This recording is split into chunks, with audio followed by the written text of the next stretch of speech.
അപ്പോൾ നമ്മുടെ പുതിയൊരു വീഡിയോയിലേക്ക് എല്ലാവർക്കും സ്വാഗതം. ഇന്നത്തെ വീഡിയോയിൽ നമ്മൾ നോക്കാൻ പോകുന്നത് ഫോട്ടോഷോപ്പിൻ്റെ കുറച്ച് എസെൻഷ്യൽ ആയിട്ടുള്ള ടൂൾസിനെ കുറിച്ചാണ്. നമ്മുടെ ഫോട്ടോഷോപ്പിനകത്തുള്ളിലേക്ക് വന്നിട്ടുണ്ട്. ഫോട്ടോഷോപ്പിൻ്റെ ലെഫ്റ്റ് സൈഡിലായിട്ട് കാണുന്നില്ല, ഇതാണ് നമ്മുടെ ടൂൾ ബാർ എന്ന് പറയുന്നത്. ഈ ഒരു ടൂൾ ബാർ ഇവിടെ കണ്ടില്ലെങ്കിൽ നിങ്ങൾ ജസ്റ്റ് ടോപ്പിൽ ഈ വിൻഡോ എന്ന് പറയുന്ന ഈ ഒരു ഓപ്ഷനിൽ വന്നിട്ട് ഇവിടെ കണ്ടില്ലേ ടൂൾസ് എന്ന് പറയുന്ന ഈ ഒരു ഓപ്ഷൻ എനേബിൾ ആണോ എന്ന് നോക്കുക. ഓക്കെ, അപ്പോൾ നമ്മുടെ ഫസ്റ്റ് ടൂളാണ് മൂവ് ടൂൾ എന്ന് പറയുന്നത്. കണ്ടില്ലേ, മൂവ് ടൂളിൻ്റെ ഷോർട്ട് കട്ട് എന്ന് പറയുന്നത് വി ആണ്. അപ്പോൾ മൂവ് ടൂൾ നമ്മൾ എന്തിനാണ് യൂസ് ചെയ്യുന്നത് വെച്ചാൽ നമ്മുടെ ക്യാൻവാസിലുള്ള എലമെൻറ്റ്സ് നമുക്ക് സെലക്ട് ചെയ്യാൻ വേണ്ടിയിട്ടാണ് നമ്മൾ ഈ ഒരു മൂവ് ടൂൾ യൂസ് ചെയ്യുന്നത്. ഇത് യൂസ് ചെയ്ത് നമ്മുടെ എലമെൻറ്റ്സ് നമുക്ക് സെലക്ട് ചെയ്യാം, അതേപോലെ തന്നെ മൂവ് ചെയ്യാം. കണ്ടില്ലേ, നമ്മൾ ഓരോ ടൂൾസും സെലക്ട് ചെയ്യുമ്പോൾ ആ ടൂൾസിന് റിലേറ്റഡ് ആയിട്ടുള്ള ഓപ്ഷൻസ് നമുക്ക് മുകളിൽ വരുന്നതായിരിക്കും. ഈ ഒരു ഏരിയയിൽ വരുന്നതായിരിക്കും. കണ്ടില്ലേ, ഇവിടെ ഷോ ട്രാൻസ്ഫോം കൺട്രോൾസ് എന്ന് പറയുന്ന ഈ ഒരു ഓപ്ഷൻ കണ്ടില്ലേ, ഇത് നമുക്ക് എനേബിൾ ചെയ്യാം. ഇത് എനേബിൾ ചെയ്തപ്പോൾ കണ്ടില്ലേ, നമുക്ക് നമ്മൾ സെലക്ട് ചെയ്ത ആ ഒരു എലമെൻറ്റ്സിന് ഒരു കൺട്രോൾസ് വന്നിട്ടുണ്ട്. ഇത് യൂസ് ചെയ്ത് നമുക്ക് നമ്മുടെ എലമെൻറ്റ്സ് സ്കെയിൽ അപ്പും സ്കെയിൽ ഡൗണും ചെയ്യാവുന്നതാണ്. അതേപോലെ തന്നെ നമുക്ക് ഈ ഒരു എലമെൻറ്റ്സ് റൊട്ടേറ്റ് ചെയ്യാനും നമുക്ക് ഈ ഒരു ഹാൻഡിൽസ് യൂസ് ചെയ്ത് ചെയ്യാവുന്നതാണ്. ഓക്കെ, അപ്പോൾ ഇതൊക്കെയാണ് നമ്മുടെ മൂവ് ടൂളിൻ്റെ യൂസ് എന്ന് പറയുന്നത്. ഓക്കെ, അപ്പോൾ നമ്മുടെ രണ്ടാമത്തെ ടൂളാണ് ലാസോ ടൂൾ എന്ന് പറയുന്നത്.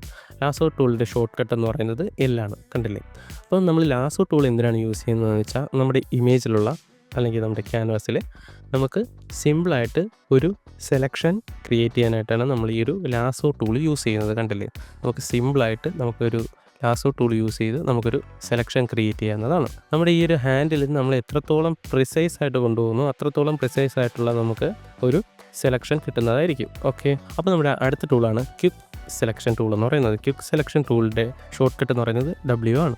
ഓക്കെ, അപ്പോൾ നമ്മൾ ക്വിക്ക് സെലക്ഷൻ ടൂൾ എന്തിനാണ് യൂസ് ചെയ്യുന്നതെന്ന് വെച്ചാൽ സിമ്പിളായിട്ട് നമുക്കൊരു സെലക്ഷൻ സിമ്പിളായിട്ട് ക്രിയേറ്റ് ചെയ്യാനായിട്ടാണ് നമുക്ക് ഈ ഒരു ക്വിക്ക് സെലക്ഷൻ ടൂൾ യൂസ് ചെയ്യുന്നത്. കണ്ടല്ലേ, നമുക്ക് സിമ്പിളായിട്ട് ഒരു സെലക്ഷൻ ക്രിയേറ്റ് ചെയ്യാവുന്നതാണ്. അപ്പോൾ ഇതാണ് നമ്മുടെ ക്വിക്ക് സെലക്ഷൻ ടൂളിൻ്റെ യൂസ് എന്ന് പറയുന്നത്. അപ്പോൾ നമ്മുടെ അടുത്ത ടൂളാണ് ക്രോപ്പ് ടൂൾ എന്ന് പറയുന്നത്. ഇതാണ് നമ്മുടെ ക്രോപ്പ് ടൂളിൻ്റെ ഐക്കൺ എന്ന് പറയുന്നത്. ക്രോപ്പ് ടൂളിൻ്റെ ഷോർട്ട് കട്ട് എന്ന് പറയുന്നത് C ആണ്. ക്രോപ്പ് ടൂൾ യൂസ് ചെയ്ത് നമ്മുടെ ക്യാൻവാസ് നമുക്ക് ക്രോപ്പ് ചെയ്യാവുന്നതാണ്. ടോപ്പിൽ കണ്ടില്ലേ, നമുക്ക് ഒരുപാട് റേഷ്യോസ് നമുക്കിവിടെ അവൈലബിൾ ആയിട്ടുണ്ട്. ഞാൻ ഇവിടെ 16:9 എന്ന് പറയുന്ന ഈ ഒരു റേഷ്യോ സെലക്ട് ചെയ്തപ്പോൾ കണ്ടില്ല, റേഷ്യോയിലേക്ക് നമ്മുടെ ഈ ഒരു ക്യാൻവാസ് ക്രോപ്പ് ചെയ്യുന്ന ഒരു ഓപ്ഷൻ നമുക്കിവിടെ വന്നിട്ടുണ്ട്. അതിനുശേഷം നമുക്ക് ഈ ഒരു ഹാൻഡിൽസ് യൂസ് ചെയ്ത് നമ്മുടെ ക്യാൻവാസ് ക്രോപ്പ് ചെയ്യാവുന്നതാണ്. സോ ഇത് നമ്മൾ ഫോട്ടോഗ്രാഫേഴ്സിനൊക്കെ വളരെ യൂസ്ഫുൾ ആയിട്ടുള്ളൊരു ടൂളാണ് ഈ ക്രോപ്പ് ടൂൾ എന്ന് പറയുന്നത്. നമ്മുടെ കോമ്പോസിഷൻ, നമ്മുടെ ഇമേജിൻ്റെ കോമ്പോസിഷൻ നമുക്ക് കറക്റ്റ് ചെയ്യാനായിട്ട് നമുക്ക് ഈ ഒരു ക്രോപ്പ് ടൂൾ യൂസ് ചെയ്യാവുന്നതാണ്. ഓക്കെ, അപ്പോൾ നമ്മുടെ അടുത്ത ടൂളാണ് ഐ ഡ്രോപ്പർ ടൂളിൻ്റെ ഷോർട്ട് കട്ട് എന്ന് പറയുന്നത് I ആണ്. ഈ ഒരു ടൂൾ യൂസ് ചെയ്ത് നമുക്ക് നമ്മുടെ ഫോർഗ്രൗണ്ട് കളർ സെലക്ട് ചെയ്യാവുന്നതാണ്. നമുക്ക് ഈ സിമ്പിളായിട്ട് ഈ ഒരു ഇമേജിലുള്ള ഈ ഒരു കളർ സെലക്ട് ചെയ്യണമെങ്കിൽ നമുക്ക് ഈ ഒരു ഐ ഡ്രോപ്പർ ടൂൾ യൂസ് ചെയ്യാവുന്നതാണ്. കണ്ടില്ലേ, നമ്മുടെ ഇമേജിലുള്ള നമ്മുടെ ക്യാൻവാസിലുള്ള എല്ലാ കളേഴ്സും നമുക്ക് ഈ ഒരു ടൂൾ യൂസ് ചെയ്ത് സെലക്ട് ചെയ്യാവുന്നതാണ്.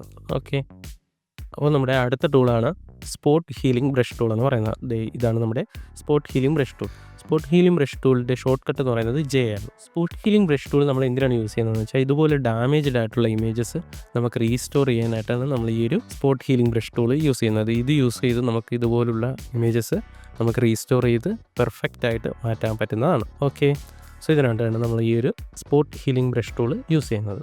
ഓക്കെ, അപ്പോൾ നമ്മുടെ അടുത്ത ടൂളാണ് ബ്രഷ് ടൂൾ എന്ന് പറയുന്നത്. കണ്ടില്ലേ, ഇതാണ് നമ്മുടെ ബ്രഷ് ടൂളിൻ്റെ ഐക്കൺ.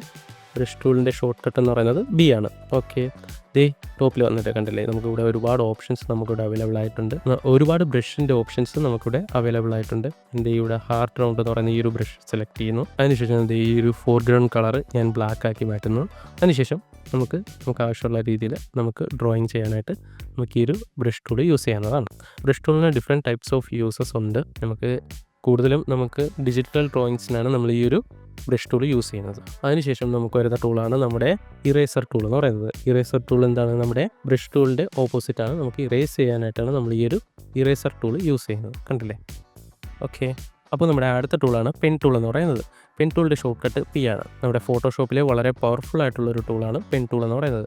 പെൻ ടൂൾ നമ്മൾ എന്തിനാണ് യൂസ് ചെയ്യുന്നത് വെച്ചാൽ നമ്മുടെ ഇമേജസ് അല്ലെങ്കിൽ നമ്മുടെ ക്യാൻവാസിലുള്ള എലമെൻറ്റ്സ് പ്രിസൈസ് ആയിട്ട് സെലക്ട് ചെയ്യാനായിട്ടാണ് നമ്മൾ ഈ ഒരു പെൻ ടൂൾ യൂസ് ചെയ്യുന്നത്. ഞാനിവിടെ ഈ ഒരു പെൻ ടൂൾ സെലക്ട് ചെയ്തതിന് ശേഷം ടോപ്പിൽ വന്നിട്ട് ഈ ഒരു പാത്ത് എന്ന് പറഞ്ഞ ഈ ഒരു ഓപ്ഷൻ സെലക്ട് ചെയ്തതിന് ശേഷം നമുക്ക് ആവശ്യമായിട്ടുള്ള രീതിയിൽ പ്രിസൈസ് ആയിട്ട് നമുക്ക് ഈ ഒരു പെൻ ടൂൾ യൂസ് ചെയ്ത് നമുക്ക് സെലക്ട് ചെയ്യാവുന്നതാണ്. കണ്ടില്ലേ, പ്രിസൈസ് ആയിട്ട് നമുക്ക് ഈ ഒരു പെൻ ടൂൾ യൂസ് ചെയ്ത് സെലക്ട് ചെയ്തതിന് ശേഷം മേക്ക് സെലക്ഷൻ കൊടുത്തിട്ട് ഫെദർ 0 കൊടുത്തതിന് ശേഷം ഓക്കെ പ്രസ് ചെയ്യുന്നു. പ്രസ് ചെയ്തതിന് ശേഷം അത് സിമ്പിളായിട്ട് Ctrl+J പ്രസ് ചെയ്യുന്നു. Ctrl+J പ്രസ് ചെയ്ത് കണ്ടില്ലേ, സിമ്പിളായിട്ട് നമുക്ക് പ്രിസൈസ് ആയിട്ട് നമുക്കൊരു എലമെൻറ്റ് സെലക്ട് ചെയ്യണമെങ്കിൽ നമുക്ക് ഈ ഒരു പെൻ ടൂൾ യൂസ് ചെയ്യാവുന്നതാണ്. കണ്ടില്ലേ, ഇതാണ് നമ്മുടെ പെൻ ടൂളിൻ്റെ യൂസ് എന്ന് പറയുന്നത്. അപ്പോൾ നമ്മുടെ അടുത്ത ടൂളാണ് ടൈപ്പ് ടൂൾ എന്ന് പറയുന്നത്. കണ്ടില്ലേ, ടൈപ്പ് ടൂളിൻ്റെ ഷോർട്ട് കട്ട് എന്ന് പറയുന്നത് T ആണ്. നമുക്ക് different types of type tool നമുക്കിവിടെ അവൈലബിൾ ആയിട്ടുണ്ട്. ഞാൻ ഹൊറിസോണ്ടൽ ടൈപ്പ് ടൂൾ ഞാൻ സെലക്ട് ചെയ്യുന്നു. സെലക്ട് ചെയ്തതിന് ശേഷം ഞാൻ സിമ്പിളായിട്ട് ഒരു ടെക്സ്റ്റ് ആഡ് ചെയ്യുന്നുണ്ട്. കണ്ടില്ലേ, ഓക്കെ. അതിനുശേഷം നമുക്ക് ഈ ടെക്സ്റ്റ് സെലക്ട് ചെയ്തതിന് ശേഷം നമുക്ക് ഇവിടെ ടെക്സ്റ്റ് ടൈപ്പ് ടൂളിൻ്റെ ഓപ്ഷൻസ് നമുക്കിവിടെ അവൈലബിൾ ആയിട്ടുണ്ട്. ഇവിടെ നമുക്ക് ഒരുപാട് ഫോൺസ് നമുക്കിവിടെ അവൈലബിൾ ആയിട്ടുണ്ട്. നമുക്ക് ആവശ്യമായിട്ടുള്ള രീതിയിൽ ഫോൺസ് നമുക്ക് സെലക്ട് ചെയ്യാവുന്നതാണ്. അതേപോലെ തന്നെ ഫോണ്ടിൻ്റെ സൈസ്, കളറ്, അങ്ങനെ ഒരുപാട് കാര്യങ്ങൾ നമുക്കിവിടെ അഡ്ജസ്റ്റ് ചെയ്യാവുന്നതാണ്. ഓക്കെ, സോ ഇതാണ് നമ്മുടെ ടൈപ്പ് ടൂളിൻ്റെ യൂസ് എന്ന് പറയുന്നത്. അപ്പോൾ നമ്മുടെ ലാസ്റ്റ് ടൂളാണ് ഷേപ്പ് ടൂൾ എന്ന് പറയുന്നത്. ഇത് കണ്ടില്ലേ, ഇതാണ് നമ്മുടെ ഷേപ്പ് ടൂൾ. ഇവിടെ നമുക്ക് different types of shape tools നമുക്ക് അവൈലബിൾ ആയിട്ടുണ്ട്. ഷേപ്പ് ടൂളിൻ്റെ ഷോർട്ട് കട്ട് എന്ന് പറയുന്നത് U ആണ്. സിമ്പിളായിട്ട് ഞാൻ ഈ ഒരു റെക്റ്റാങ്കിൾ ടൂൾ സെലക്ട് ചെയ്യുന്നു. സെലക്ട് ചെയ്തതിന് ശേഷം കണ്ടില്ലേ, നമുക്ക് സിമ്പിളായിട്ട് റെക്റ്റാങ്കിൾസ് ക്രിയേറ്റ് ചെയ്യാവുന്നതാണ്. അതേപോലെ തന്നെ നമുക്ക് എലിപ്സ് ക്രിയേറ്റ് ചെയ്യാൻ പറ്റുന്നതാണ്. എലിപ്സ് ക്രിയേറ്റ് ചെയ്യാം. അങ്ങനെ different types of shapes create ചെയ്യാനായിട്ട് നമുക്ക് ഈ ഒരു ഷേപ്സ് ടൂൾ യൂസ് ചെയ്യാവുന്നതാണ്. ഓക്കെ, അതിനുശേഷം എനിക്ക് വേണമെങ്കിൽ ഈ ഒരു എലിപ്സിൻ്റെ കളർ ടോപ്പിൽ വന്നിട്ട് കളർ ചേഞ്ച് ചെയ്യാവുന്നതാണ്. കണ്ടില്ലേ, സോ സിമ്പിളായിട്ട് ഷേപ്സ് ക്രിയേറ്റ് ചെയ്യാനാണ് നമ്മൾ ഈ ഒരു ഷേപ്സ് ടൂൾ യൂസ് ചെയ്യുന്നത്. ഓക്കെ, അപ്പോൾ ഇതൊക്കെയാണ് നമ്മുടെ എസെൻഷ്യൽ ടൂൾസ് എന്ന് പറയുന്നത്. അപ്പോൾ ഇതുപോലെ തന്നെ ഒരുപാട് ടൂൾസ് നമുക്ക് ഇവിടെ ഫോട്ടോഷോപ്പിൽ അവൈലബിൾ ആയിട്ടുണ്ട്. അപ്പോൾ ഈ ടൂൾസൊക്കെ യൂസ് ചെയ്ത് നിങ്ങൾ ക്രിയേറ്റീവായിട്ടുള്ള ഒരുപാട് കാര്യങ്ങൾ ക്രിയേറ്റ് ചെയ്യുക. വീഡിയോ ഇഷ്ടപ്പെട്ടാൽ ലൈക്ക് ചെയ്യുക, ഷെയർ ചെയ്യുക, സബ്സ്ക്രൈബ് ചെയ്യുക. അപ്പോൾ നമുക്ക് അടുത്ത വീഡിയോയിൽ കാണാം. Okay, by.